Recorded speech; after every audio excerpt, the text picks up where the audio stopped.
Descendons, on est à Stephen Castle alors. Stephen Castle, drafté numéro 4 de la draft. Et si je dis pas de bêtises, parce qu'il y a eu un trade, mais je sais plus qui a été tradé ou pas tradé. Il est aux Spurs, lui, c'est ça? Ouais, c'est ça. Stephen Castle, UConn, champion. UConn Basketball, Ouais. pour le meilleur coach NCAA et peut-être l'un des meilleurs tacticiens de l'ère moderne d'après moi. Ça, c'est pour donner les fleurs à monsieur Dan Hurley. Et qui arrive à San Antonio, effectivement. Et donc, alors, Stephen Castle, on est là encore sur un arrière, c'est ça, plutôt et Ouais. plutôt combo que vrai meneur, hein, c'est ça? Alors c'est drôle, je commence tout de suite par le fun fact, c'est que Stephen Castle, quand il va pour ses workouts, alors là je ne spoil rien que je dois pas spoiler, c'est public, Stephen Castle dit moi je ne veux pas workout dans des équipes qui ont un fort meneur de jeu, D'accord. parce que je suis meneur de jeu. Donc il veut pas aller à Charlotte au départ parce qu'il se dit Charlotte il y a la Melo Ball donc ça m'intéresse pas. Et bon finalement il fait un peu rétropédalage, il workout partout, et il finit à San Antonio, où il n'y a pas de meneur de jeu, bon, jusqu'au moment où il y a Chris Paul. Même si t'as Chris Paul un peu sur le déclin.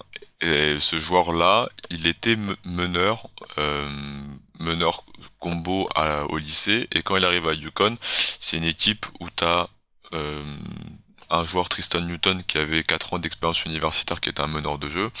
T'avais énormément de mouvements loin du ballon, donc c'était pas un truc très statique, très pick and roll comme on peut avoir en NBA. Stephen Castle, c'est un joueur qui va surtout briller par sa défense. C'est le meilleur défenseur du pick and roll de la QV. D'accord. C'est un tueur d'arrière. Vraiment, c'est ultra impressionnant. Il est puissant, il est très mobile, très agressif. Il encaisse vraiment bien le contact parce qu'il est freshman, seulement 19 ans, et qui vraiment était là pour combler la difficulté que San Antonio a eu toute l'année en se faisant trouer sur les pick and roll. Donc défense extérieure, c'est un joueur qui est très agressif vers le panier, qui aime vraiment aller au cercle, force slasher, qui a beaucoup de jeux de poste bas pour un arrière. La difficulté majeure, c'était le shoot extérieur. Au lycée, c'était un bon shooter à 3 points, avec un volume assez intéressant. À la fac, c'était catastrophique. Il était plus défendu du tout. Les équipes vraiment faisaient l'impasse sur lui totalement, et il a pas pris de shoot, il était pas du tout rythmé, pas en confiance. Et en termes de maniement de balle, c'était un peu un sujet chez nous. C'est un garçon qui était pas très à l'aise dès qu'il était plus loin que la ligne de lancer franc, quand il fallait se rapprocher du panier. Ouais. Donc on a après je fais une pause, mais on a un gars qui s'annonce meneur de jeu, qui s'annonce créateur extérieur, mais qui a pas montré à UConn ce basket-là. D'accord. Maintenant, c'était un basket ultra, avec énormément de mouvements et chacun a un rôle très précis. Et un peu comme tu parlais de Kentucky avant avec Devin Booker, Dan Hurley te dit moi je vais te faire drafter en faisant des sacrifices. D'ailleurs il l'a dit le soir du match, enfin le soir du titre. Mes joueurs ont fait des sacrifices sur ce qu'ils savaient faire par rapport à ce que je leur ai demandé de faire.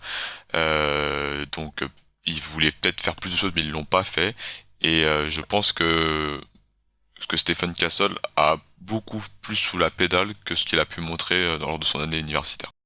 Alors c'est marrant parce que quand tu me dis ça, moi je pense à un mec qui était comme ça aussi, c'est Zach LaVine qui voulait absolument jouer meneur. Ouais. Donc je dis ça aussi pourquoi ? Pour deux raisons. Premièrement, comme je suis un peu à la ramasse sur le scouting actuel, je me raccroche à des anecdotes d'avant.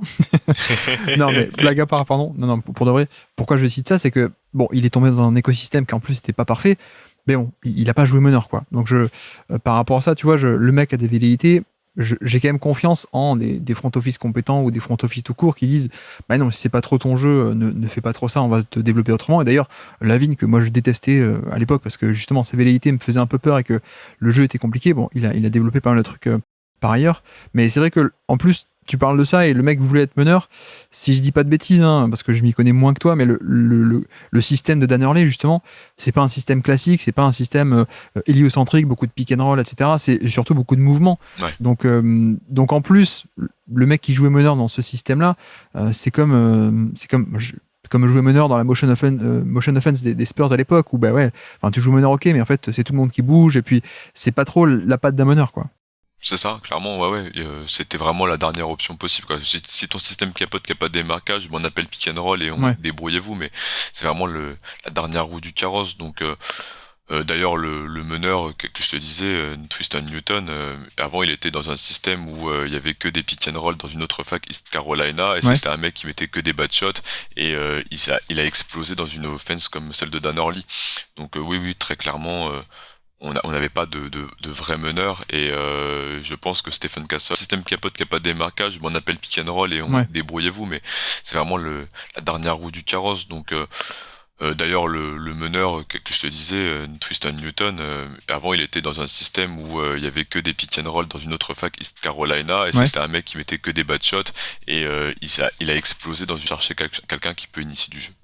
Ne me draftez pas juste comme un défenseur, en gros. C'est ça. C'est un peu ça l'idée, ouais.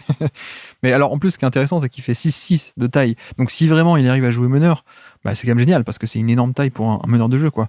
Mais oui, juste au niveau du shoot aussi, tu dis c'est un des points d'interrogation. Donc, en effet, effectivement, 26% à 3 points au niveau de l'année en fac. Alors, c'est qu'une année, hein, mais 26% à 3 points, c'est quand même pas hyper encourageant. Et surtout, il n'y a pas de volume, comme tu dis aussi. Donc, il y a plus que le pourcentage sur une année qui échantillon petit, bon, pas à prendre au pied de la lettre, mais le fait qu'il en ait tenté assez peu finalement, à peine 2 par match, ça aussi c'est peut-être un indicateur de, c'est pas un shooter naturel non plus, quoi. Donc à quel point aussi ça peut être un point de bascule important ou pas, parce que le modèle défenseur c'est très intéressant, le modèle défenseur créateur ça peut passer, mais il faut que la création soit hyper intéressante. Mais c'est vrai que s'il n'y a pas le shoot du tout, ça peut être un bon joueur, hein, mais peut-être pas un joueur majeur s'il n'est pas viable en attaque à cause du shoot, quoi. Ah, clairement, c'est pour ça que nous on l'avait plus bas et que alors on le savait, on avait compris que le soir de la draft qu'elle allait monter, mais qu'on était quand même assez surpris de ça. C'est un garçon vraiment, quand on regarde les matchs, au bout de 2-3 matchs, les défenses, elle dit sur les pick and roll quand il y en a, on va rester dessous. On l'a fait défendre par des intérieurs, des ailiers qui de base défendaient des mecs de leur poste, et on lui a dit prends-les. Et donc Stephen Castle se trouve dans des situations où il avait la balle en main, il y avait personne à plus de 2 mètres de lui. Il regardait Dan Hurley. Dan Hurley disait non. Il dit mais il y a rien d'autre, coach. Donc je le prends. Et tu vois, il était en panique et il mettait des briques. Donc c'était très difficile à regarder. Et on a vu un gars qui était en souffrance là-dessus, et j'ai rarement vu un joueur se faire scouter de façon non shooter aussi vite que ça au niveau NCAA. Et oui, ça me pose des questions, moi, pour la capacité à créer son propre tir, du coup, et à pouvoir initier du jeu au niveau du dessus.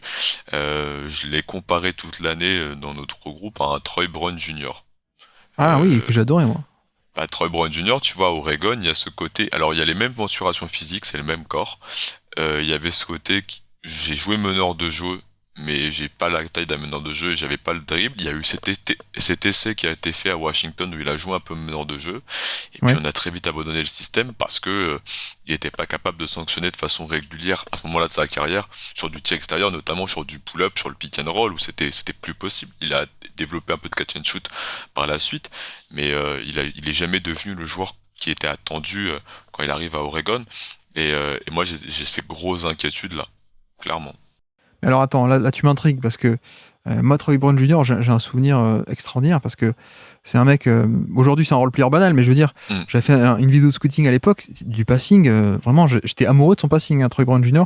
Donc, est-ce que tu fais la comparaison parce que tu trouves qu'il y a quand même à ce point un potentiel de passeur, mine de rien, ou est-ce qu'on est quand même un peu. Ce sera juste le meneur sympathique qui fait les basiques, mais pas plus? Alors, la passe, je sais pas si c'est ultra flashy. Maintenant, il y a cette taille, il y a cette dominance défensive, il y a cette puissance, et il y a ce côté bully, tu vois, qui est Ouais. de s'approcher du panier, qui me font vraiment penser. Et le corps, c'est exactement le même. Ouais, ouais. Les stats de détente et tout sont quasiment les mêmes. Donc, c'est vraiment, pour le morphotype et le style de jeu sont très très très proches, et les deux avaient les deux gros points faibles, c'était le tir externe et le maniement de balle avec assez de variations qui posaient obstacle. Et pour moi c'est ma peur, hein, vraiment que on se retrouve à la même chose au niveau du dessus. Ouais, qui a un espèce de. En fait, c'est des fluidificateurs de jeu. Il y a le QI basket, il y a les C'est ça. lectures, il y a ce truc, mais s'il n'y a pas le dribble, tout ça ne peut pas être déverrouillé sur de la création en fait. C'est ça. Et à UConn, ça marchait parce que ça bougeait beaucoup et du coup, il se retrouvait dans une situation de mismatch où il avait sur des cuts, sur des dives, sur des choses comme ça, il arrivait à se rapprocher du panier et donc derrière, il pouvait utiliser son corps, sa puissance pour provoquer des fautes et finir, mais c'était plus dans une action de finition et, comme tu dis, d'engrenage et tout. Mais depuis le périmètre, ça marchait pas. Maintenant, les échos que j'ai et que j'ai pu entendre, c'est que il y a eu des choses plutôt rassurantes dans des workouts et qu'il a été capable d'assumer un peu ses propos de je peux être meneur de jeu et je peux amener de la variation dans mon dribble. Et c'est vrai que à la manière d'un Jimmy Butler, pour vraiment dans ce jeu de comparaison, une fois qu'on se rapprochait du panier, pour les arrières, ça devient un problème assez insoluble. Parce que trop puissant et trop de footwork dans ce système-là Ouais. et dans ce jeu-là, donc ce nom de comparaison à Jimmy Butler a été plusieurs fois évoqué et dans ce développement-là. Ouais, donc je vais pas forcément créer la séparation ou le décalage avec l'explosivité pure, la vivacité, Mm. mais le côté atout, un rythme un peu plus lent, voilà, le footwork, hein, moi tu me parles de Butler, de suite je pense à la comment dire, coordination, fluidité de corps, mais surtout le footwork, l'aspect de la créativité des lay-ups pardon, de Butler, c'est fantastique, hein, c'est à montrer en toutes les écoles. Mais alors, du coup là-dessus, à quel point le toucher de balle, par exemple, et cet aspect de finisseur pur, comment tu le projettes et sur la création plus globalement, pardon, j'arrive plus à parler. À quel point toi tu penses qu'il y a un potentiel qui est haut sur cet aspect de créateur, parce que encore une fois, hein, s'il n'y a pas le shoot, c'est problématique, mais s'il n'y a pas le shoot, mais que c'est un mec qui aura beaucoup la balle parce qu'il va créer, c'est moins grave. Donc où est-ce que tu penses ça peut aller en termes de cette création? Je pense pour la finition que t'as un garçon qui est capable de finir des deux mains, qui est capable de finir après le contact, qui est capable tu vois, il a une bonne proprioception, il comprend aussi où va être le défenseur, où va être la protection de cercle et pour finir, donc ça j'ai pas trop d'inquiétude. Pour la passe, j'arrive pas trop encore à pouvoir tout projeter, tu vois, comme on parlait avant de Will Shepherd, d'envoyer le ballon au bon endroit dans la course, parce que là j'ai pas assez vu de lycée. Et j'ai trop de Yukon et Yukon c'est parfait quoi, tout est millimétré. Ouais. Donc en fait t'as qu'à suivre le schéma et alors faut pouvoir le faire hein, mais tu suis le schéma et ça va bien se dérouler. Donc j'ai du mal à évaluer ce côté création collective parce que c'est tellement pas l'image qu'on m'a vendue toute l'année et j'ai tellement peu d'échantillons que ce serait malhonnête de ma part de te dire ok je suis sûr qu'il pourra faire tout ça. Je me base surtout là maintenant sur les retours que j'ai pu avoir des équipes, enfin surtout des équipes qui ont pu le suivre dans du workout, qui ont dit ok il y a peut-être un peu plus que ça sous le pied. Maintenant c'est un joueur qui a pas fait beaucoup d'erreurs, qui a pas perdu non plus tant de ballons que ça. Ouais, mais en même temps, il y a le cadre de la structure de l'attaque, quoi. Donc, tu te dis à quel point c'est lui ou à quel point c'est juste. Les lectures sont simples parce qu'on les bosse toute l'année et que voilà, il y a ce cadre-là, quoi. Ouais. Alors après, c'est vrai que du coup, c'est toujours dur parce que Dan Hurley est un signe positif, c'est que Dan Hurley est un coach qui fait pas beaucoup jouer les jeunes. James Bouknight, il y a quelques années de ça, tu vois, en tant que freshman, il était déjà très très bon et puis ça avait mis un peu de temps. En fait, c'était l'année de sophomore où il avait pété. Jordan Hawkins, en année de freshman, il était très bon, mais c'est l'année de sophomore où il avait peur des responsabilités et que Dan Hurley fait jouer les mecs expérimentés, vétérans. Il fait jouer les plus vieux, sauf talent exceptionnel et donner autant de responsabilités, notamment dans la March Madness, à un garçon freshman. Ça prouve aussi que tu as une maturité de jeu et que tu as une confiance de ton coach qui est assez rare. Le dernier que j'ai en tête un peu comme ça, c'était Isaac Okoro, qui à Auburn, où t'avais que des seniors, et t'avais Isaac Okoro, et le coach Bruce Pearl disait j'ai un freshman senior, tu vois. Et il y a un peu ce dialogue-là qui a été mis par Dan Hurley aussi sur notre ami... mince, là je perds le nom, je parle de tellement de joueurs en même temps. Sur notre ami Stephen Castle, le château, tu joues plus vieux que ce que t'as compris le système plus rapidement que les joueurs de ton âge. Donc à surveiller le tir, à surveiller à quel point la création se développe, mais en l'état on a déjà un défenseur et en plus un défenseur qui peut tout à fait jouer déjà avec un Chris Paul et donc un peu tout ce qui est sans ballon, le cut, le slashing un peu, etc. quoi.